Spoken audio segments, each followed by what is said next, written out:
नमस्कार दोस्तों, मैं अमन स्वागत करता हूं आपके अपने YouTube चैनल एजुकेशन अप पे। यह टीजीटी पीजीटी भूगोल प्रश्नोत्तरी का 16वां क्लास है।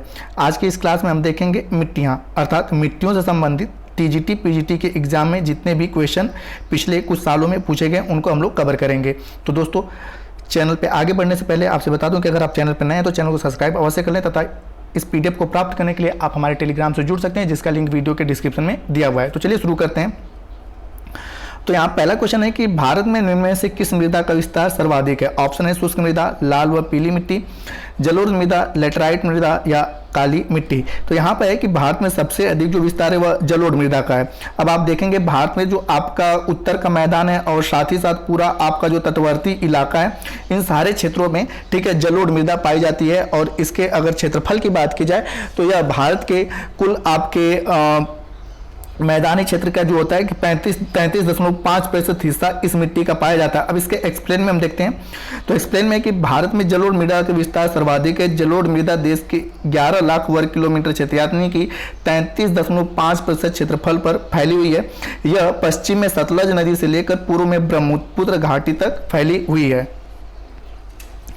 अगला क्वेश्चन है, निम्नलिखित में से किस भारतीय मृदा में ग्रीष्म ऋतु में गहरी दरारें पड़ जाती हैं जिससे मृदा में पर्याप्त ऑक्सीकरण संभव हो पाता है। ऑप्शन है काली मिट्टी, जलोढ़ मिट्टी, मरुस्थलीय मृदा या जैविक मृदा। तो यहाँ पर सही ऑप्शन होता है ए काली मिट्टी। अब है क्या, इसको हम देखते हैं। तो यहाँ पर होता है कि सबसे अधिक जल धारण क्षमता जो होती है वह काली मिट्टी की होती है।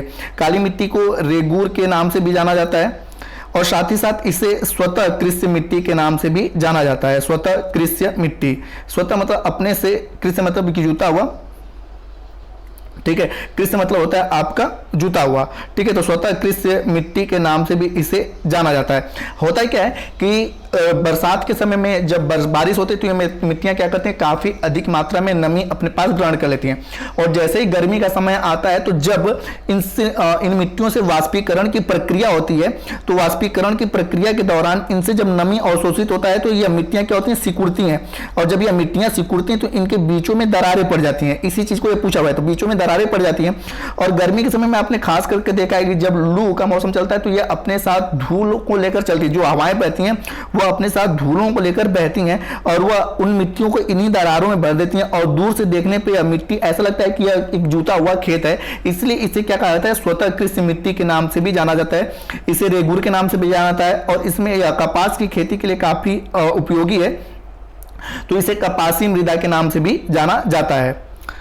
अगला क्वेश्चन है कि काली मृदा में ग्रीष्म ऋतु में गहरी दरारें पड़ जाती हैं जिससे मृदा में पर्याप्त ऑक्सीकरण संभव हो पाता है। किस फसल के लिए काली मिट्टी सर्वाधिक उपयुक्त है? जैसा मैंने बताया, कपास के लिए सर्वाधिक उपयुक्त है। तो यहाँ लिखा है कपास की फसल के लिए काली मिट्टी सर्वाधिक अनुकूल होती है। इसे रेगूर के नाम से या कपासी मिट्टी के नाम से भी जाना जाता है। इस मिट्टी की जल धारण क्षमता बहुत अधिक होती है। भारत में दक्कन का पठार इस प्रकार की मिट्टी से निर्मित है। अगला क्वेश्चन है कि रेगूर मिट्टी किस प्रकार की मिट्टी का दूसरा नाम है? तो अभी आपने बताया कि काली मिट्टी का दूसरा नाम रेगूर है और या इसे स्वतः कृषि मिट्टी के नाम से भी जाना जाता है। अगला क्वेश्चन है कि प्रायद्वीपीय भारत में काली मिट्टी निम्नलिखित फसलों में से किसकी खेती के लिए सर्वाधिक उपयुक्त होती है? मक्का, कपास, गेहूं या गन्ना? तो अभी मैंने बताया कपास की खेती के लिए सर्वाधिक उपयुक्त होती है। अगला क्वेश्चन है भारत में निम्नलिखित मिट्टियों में से कपास की खेती के लिए कौन सर्वाधिक उपयुक्त है? रेगूर, लेटराइट, जलोढ़ मिट्टी या लाल मिट्टी? तो यहाँ पे मैंने बताया कि रेगूर मिट्टी, इसे कपासी मिट्टी या स्वतः कृषि मिट्टी के नाम से भी जाना जाता है। अगला क्वेश्चन है कपास की उपज के लिए उपयुक्त मिट्टी कौन सी है? तो लेटराइट, लाल, काप या काली? तो यहाँ पर कौन सा सही होगा? काली मिट्टी या रेगूर मिट्टी या स्वतः कृषि मिट्टी या कपासी मिट्टी उपयुक्त है। अगला क्वेश्चन है गुजरात प्रदेश अधिकांशतः आच्छादित है, मतलब कि किस गुजरात राज्य में किस मिट्टी की अधिकता पाई जाती है? लाल मिट्टी, काली मिट्टी, लेटराइट मिट्टी या मरुस्थलीय मिट्टी? तो यहाँ पर सही ऑप्शन होता है बी कि गुजरात राज्य में काली मिट्टी की अधिकता पाई जाती है। अब एक्सप्लेन में देखते हैं यहाँ पर। तो गुजरात में काली मृदा, लेटराइट मृदा, जलोढ़ मृदा एवं मरुस्थलीय मृदा भी पाई जाती है, लेकिन इनमें से सबसे अधिक मात्रा काली मृदा की पाई जाती है। अगला क्वेश्चन है कि निम्नलिखित में से किस राज्य में जलोढ़ मिट्टी सबसे कम पाई जाती है? ऑप्शन है पंजाब, मध्य प्रदेश, तमिलनाडु या बिहार? तो यहाँ पर सही ऑप्शन होता है मध्य प्रदेश। मध्य प्रदेश में सबसे कम मात्रा में जलोढ़ मिट्टी पाई जाती है। जैसे कि पहले क्वेश्चन मैंने बताया कि भारत की कुल मृदा के क्षेत्रफल का अकेले 33.5% हिस्सा किसका है? आपके जलोढ़ मिट्टी की है। अब यहाँ पे जलोढ़ मिट्टी मैंने बताया कि उत्तर का जो पूरा मैदान है और साथ ही साथ जो आपका तटवर्ती मैदान है, यहाँ पर जलोढ़ मृदा पाई जाती है। मध्य प्रदेश में पठारी क्षेत्र के अधिकता के कारण यहाँ पर यह मिट्टी नहीं पाई जाती है, मतलब कि पाई जाती है लेकिन कम मात्रा में पाई जाती है। अब इसके एक्सप्लेन को हम देख लेते हैं। तो जलोढ़ मृदा देश के 33.5% भागों में लगभग 11 लाख वर्ग किलोमीटर क्षेत्र में विस्तृत है। प्रश्नानुसार यह मृदा मध्य प्रदेश में सबसे कम है। यह मृदा तटीय मैदान व डेल्टा प्रदेशों में प्रचुरता से मिलती है। गिरिपाद मैदान में भी इसकी बहुतायत होती है। जलोढ़ मिट्टी में पोटास, फास्फोरिक अम्ल, चूना, कार्बोनिक तत्व अधिक मात्रा में पाई जाती है, परंतु इसमें नाइट्रोजन और ह्यूमस की कमी पाई जाती है। अगला क्वेश्चन है कि निम्नलिखित में से किस प्रकार की मृदा भारत में नहीं पाई जाती है?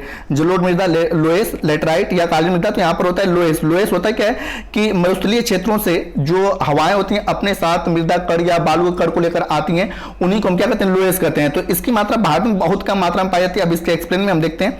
तो यहाँ पे एक्सप्लेन में है कि मरुस्थलीय क्षेत्र के बाहर पवन द्वारा उड़ाकर लाए गए महीन बालू के कण के बृहद निक्षेप को लोएस कहते हैं। यह मिट्टी जल में मिलने पर अत्यंत उपजाऊ हो जाती है। चीन के उत्तरी मैदान में लोएस मिट्टी मिलती है जो गोबी मरुस्थल से उड़ाकर लाई गई होती है। ऑक्सीकरण के कारण इसका रंग पीला होता है। इसके अलावा यह मृदा मध्यवर्ती यूरोप यानी कि यूक्रेन, जो कि वर्तमान समय में काफी चर्चा का विषय बना हुआ है, एवं मिसिसिपी प्रदेश में पाई जाती है। यह मृदा मुख्यतः गेहूं की खेती के लिए अति उत्तम मानी जाती है, जबकि ऑप्शन के अकॉर्डिंग अन्य जो मिट्टियां हैं वो भारत में पाई जाती है लोएस को छोड़कर। ठीक है, तो यहां पर कौन सा सही होगा? लोएस। अगला क्वेश्चन है आपका कि भाबर मृदा बनी होती है खुरदुरे दानों से। यह मुख्यतः कहां पर पाई जाती है? ऑप्शन है छोटा नागपुर का पठार, राजस्थान की मरुभूमि, समुद्री क्षेत्र या तराई के उत्तर और शिवालिक के साथ। तो अब यहां पर देखते हैं कि मैदान को जब आप पढ़ते हो तो मैदान को मुख्यतः 4 भागों में बांटा जाता है। एक होता है भाबर, फिर उसके बाद होता है तराई, फिर उसके बाद आता है खादर, उसके बाद होता है आपका बांगर। ठीक है, उसके बाद बांगर। भाबर जब नदियां, बेसिक तौर पे मैदानों का निर्माण किसके द्वारा किया जाएगा? कि नदियों द्वारा लाई गई मिट्टियों से। तो जब नदियां पर्वतों से उतरती हैं, ठीक है, तो पर्वतों से नदियां जब उतरती हैं तो ये इसी क्षेत्र को हम क्या कहते हैं? गिरिपाद कहते हैं। ठीक है, इसी क्षेत्र को हम गिरिपाद कहते हैं जहां पर नदियां मैदानी होती हैं। तो यहां पर नदियां जब पर्वतों से उतरती है तो अपने साथ बड़े बड़े शिलाखंडों को लेकर आती हैं। ठीक है, तो अपने साथ बड़े बड़े शिलाखंडों को लेकर आती हैं। तो इसी पर्वतों से निर्मित या कंकरों से निर्मित मैदान को हम क्या कहते हैं? भाबर कहते हैं। तो भाबर के बाद, ठीक है, यह दूसरा मैदान क्या होता है? तराई। ठीक है, उसके बाद आपका क्या आता है? खादर, उसके बाद बांगर। ठीक है, तराई जो होता है दलदली क्षेत्र होता है। खादर जो प्रतिवर्ष जहां पर बाढ़ आती है, प्रतिवर्ष जिस मिट्टी की उर्वरता क्षमता बढ़ती है उसे हम खादर कहते हैं। और मैदान का सबसे ऊंचाई वाला जो क्षेत्र होता है उसे बांगर के नाम से जानते हैं। तो आप देख पाओगे कि तराई के उत्तर में भाबर है और शिवालिक के साथ। ठीक है, क्योंकि ये हिमालय है और हिमालय के जो सबसे लास्ट वाली श्रेणी है वो कौन सा है? शिवालिक है। तो यह शिवालिक के साथ लगा हुआ और तराई के उत्तर का मैदान है। तो इस प्रकार से आपका डी वाला ऑप्शन सही होता है। अब इसके एक्सप्लेन में हम देखते हैं।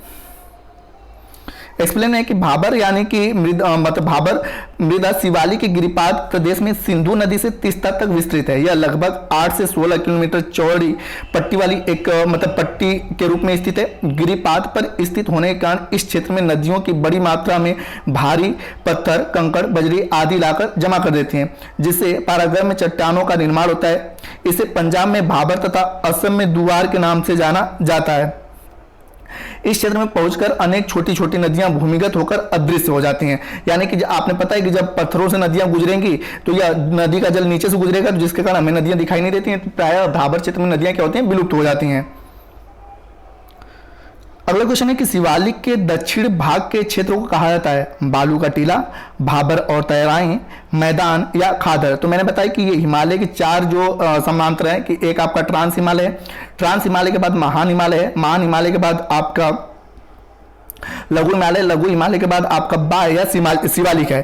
ठीक है, और शिवालिक के साथ ही आपका जो पत्थरों से निर्मित मैदान होता है उसे हम क्या कहते हैं? भाबर कहते हैं। ठीक है, और इससे लगा हुआ जो दलदली क्षेत्र वाला मैदान पाया जाता है उसे हम क्या कहते हैं? तराई। ये आपका हो गया भाबर, ये आपका हो गया तराई।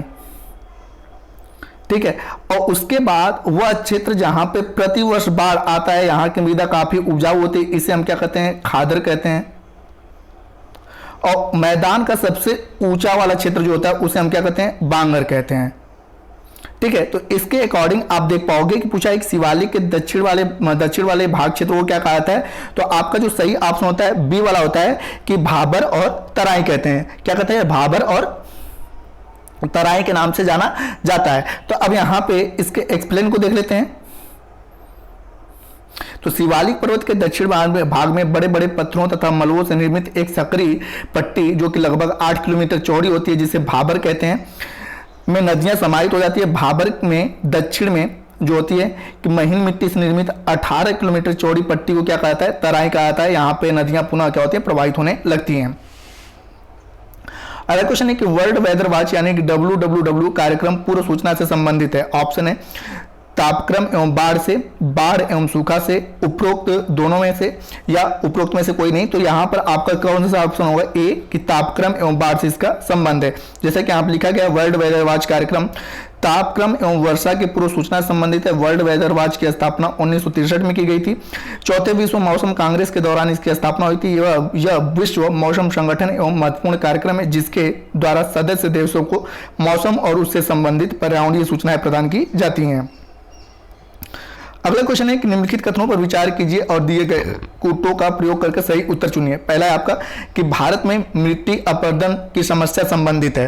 अब यहाँ पे पहला है कि अत्यधिक वर्षा से, दूसरा है निवर्णीकरण से, अत्यधिक कृषि से, या अत्यधिक चराई से। तो यहाँ पर जो होता है कि भारत में हर एक क्षेत्रों में अत्यधिक वर्षा तो होती नहीं, जिसके कारण इसको छोड़कर निवर्णीकरण का मतलब कि वनों की कटाई से, ठीक है, अत्यधिक कृषि से कि कृषि के कारण हम अधिक से अधिक वनों की कटाई कर रहे हैं, और अत्यधिक चराई से। तो इस प्रकार से आपका दूसरा, तीसरा और चौथा ऑप्शन सही होता है। इस प्रकार से आपका सी वाला ऑप्शन क्या है, सही है कि मृदा अपरदन किनके कारण हो रहा है, कि वनों की कटाई से, अत्यधिक कृषि से और अत्यधिक चराई से।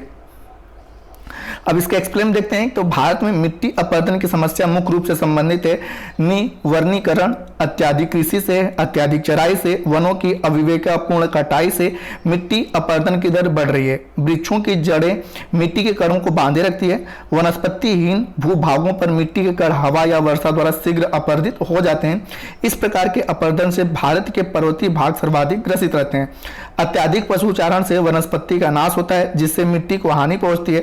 अत्यधिक चराई से वन आवरण समाप्त हो जाते हैं जिससे कि मिट्टी खोखली हो जाती है तथा मृदा अपरदन होने लगता है। अगले यहाँ पे कथन और कारक दिया हुआ है। तो कथन है आपका कि भारत में कृषि बाढ़ के मैदानों से मरुस्थल तक कभी होती थी। मतलब यहाँ पे कहा है कृषि जो है कि बाढ़ के मैदानों से मरुस्थल तक भी कभी होती है। और दूसरा कह रहा है कि देश में अनेक प्रकार की मिट्टियां पाई जाती हैं। तो यहाँ पे आई थिंक कथन और कारक आपको समझ आया कि भारत में कृषि बाढ़ के मैदान से मरुस्थल तक कहीं भी होती है। और यहाँ पे कि देश में अनेक प्रकार की मिट्टियां पाई जाती हैं। तो यहाँ पर आप देख पा रहे हो कि मरुस्थल के मैदान में भी कृषि होती है और देश में मतलब कि प्रेजेंट टाइम में भारत में कुल 8 प्रकार की मिट्टियां पाई जाती हैं। तो ये भी आपका कथन सही है। तो इस प्रकार से आप देख पाओगे कि ए और आर दोनों सही है और आर ए की सही व्याख्या, ठीक है, सॉरी, यहाँ पे ए और आर तो दोनों सही है, लेकिन अब यहाँ पे कि आर ए की सही व्याख्या नहीं कर रहा है क्योंकि देश में अनेक प्रकार की मिट्टियां पाई जाती हैं, ठीक है। हालांकि यहाँ पर जो आपका सही आंसर होता है वो होता है आपका कि आर ए की सही व्याख्या करता है। तो इस प्रकार से आपका सही ऑप्शन होता है ए, ठीक है, क्योंकि कृषि जो बाढ़ के मैदान से लेकर मरुस्थल तक कहीं भी होती है क्योंकि देश में अनेक प्रकार की मिट्टियां पाई जाती हैं। तो इस प्रकार से आपका पहला वाला ऑप्शन सही है। अब इसके एक्सप्लेन में देखते हैं। एक्सप्लेन में कि भारत में कृषि बाढ़ के मैदान से मरुस्थल तक कहीं भी होती है, जैसे कि मैदानी भाग, पर्वतीय भाग में राजस्थान के गंगानगर एवं इंदिरा गांधी नहर क्षेत्र में, झारखंड के पहाड़ी क्षेत्र में। और देश में मुख्यतः 8 प्रकार की मिट्टियां पाई जाती हैं। मिट्टियां जलोढ़, लाल, काली, लेटराइट, मरुस्थलीय, लौड़ी जैसे क्षारी, वन और दलदली या पिटमय मृदा पाई जाती है। तो इस प्रकार से आपका पहला वाला ऑप्शन सही होता है कि ए और आर दोनों सही है और आर ए की सही व्याख्या कर रहा है। अगला क्वेश्चन है कि भारतीय कृषि अनुसंधान संस्थान के अनुसार भारत में मिट्टियों को कितने वर्गों में बांटा गया। तो अभी हमने बताया कि भारत को मिट्टियों को 8 भागों में बांटा गया। अब इसके एक्सप्लेन देख लेते हैं। तो ये 8 मिट्टियां कौन कौन सी हैं। तो जलोढ़ मिट्टी, काली मिट्टी, लाल मिट्टी, लेटराइट मिट्टी, पर्वतीय मिट्टी, शुष्क व मरुस्थलीय मिट्टी, लौड़ी मिट्टी या क्षारीय मिट्टी, गीली मिट्टी और दलदली मिट्टी। और आपसे पूछा जाए कि भारतीय कृषि अनुसंधान संस्थान कहाँ पर स्थित है, तो दिल्ली में स्थित है। अगला क्वेश्चन है कि लाल मिट्टी की विशिष्टता नहीं है, मतलब कि विशिष्टता नहीं है, कहां पर नहीं पाई जाती है। तो ऑप्शन है तमिलनाडु की, आंध्र प्रदेश की, जम्मू कश्मीर की या झारखंड की। तो अब यहाँ पे देखते हैं कि लाल मिट्टी जो होता है वो जम्मू कश्मीर राज्य में नहीं पाया जाता है। अब इसके एक्सप्लेन में देखते हैं। तो लाल मिट्टी जम्मू कश्मीर राज्य की विशिष्टता नहीं है। जम्मू कश्मीर में पर्वतीय मृदा पाई जाती है।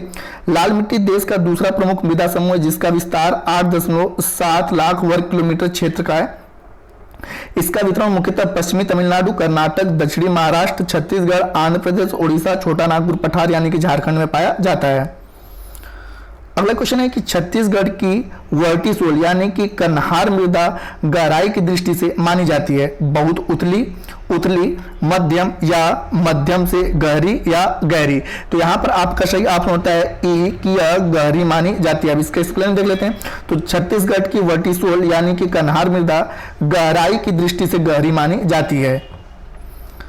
अगला क्वेश्चन है यहाँ पे कि राजस्थान से क्वेश्चन पूछा गया है, इसलिए यहाँ पर जो राजस्थान से संबंधित है उनके लिए ज्यादा इंपॉर्टेंट रहेगा, क्योंकि यहाँ पे जिले राजस्थान के हैं। तो यहाँ पे मिट्टियों के प्रकार दिए गए हैं और यहाँ पर जिले दिए गए। तो हालांकि यहाँ पे मैंने इसको सही मैच करके दिया है कि एरिडिट्रोल्स जो मृदा है वह चूरू, सीकर और झुंझुनू और नागौर में पाई जाती है। इंसेप्टिसोल्स जो मृदा है वह पाली, सीरो, राजमंद और भिलवाड़ में पाई जाती है। वर्टिसोल्स जो मृदा है झालवाड़, बारा, कोटा और बूंदी में पाई जाती है। और अल्फिसोल्स जो मृदा है वह जयपुर, अलवर, भरतपुर, सवाई और माधोपुर में पाई जाती है। आज का अंतिम क्वेश्चन है कि लेटराइट मृदा पाई जाती है उत्तर प्रदेश, हिमाचल प्रदेश, पंजाब या महाराष्ट्र में। तो आपका सही ऑप्शन होता है कि महाराष्ट्र में लेटराइट मृदा पाई जाती है। अब इसके एक्सप्लेन देखते हैं। तो दिए गए विकल्प में लेटराइट मृदा महाराष्ट्र राज्य में पाई जाती है। इसके अलावा यह मृदा मुख्यतः आंध्र प्रदेश, कर्नाटक, केरल, तमिलनाडु, पुडुचेरी, उड़ीसा, पश्चिम बंगाल में पाई जाती है। यह मृदा संपूर्ण भारत के लगभग 5.5% भूभाग पर पाई जाती है। यह मृदा उष्णकटिबंधीय वर्षावन के कारण हुई तीव्र निच्छालन का परिणाम है। तो दोस्तों ये रहे आपके मतलब कि मृदा से संबंधित आपके क्वेश्चन जो टीजीटी पीजीटी में पूछे गए थे। अगला जो आपका क्लास रहेगा उसमें हम देखेंगे प्राकृतिक वनस्पतियां, प्राकृतिक वनस्पतियों को देखेंगे और इनसे संबंधित क्या क्वेश्चन पूछे गए हैं आपके टीजीटी पीजीटी के एग्जाम में। तो उम्मीद करता हूं कि आपको यह वीडियो पसंद आया, और वीडियो पसंद आए तो लाइक करें, कमेंट करें तथा अपने दोस्तों के साथ शेयर करें, और चैनल पर नए हैं तो चैनल को सब्सक्राइब अवश्य कर लें। तथा इस वीडियो को प्राप्त करने के लिए आप हमारे टेलीग्राम से जुड़ सकते हैं, जिसका लिंक वीडियो के डिस्क्रिप्शन में दिया हुआ है। तो वीडियो के अंत तक बने रहने के लिए धन्यवाद। मिलते हैं जल्दी नेक्स्ट वीडियो में।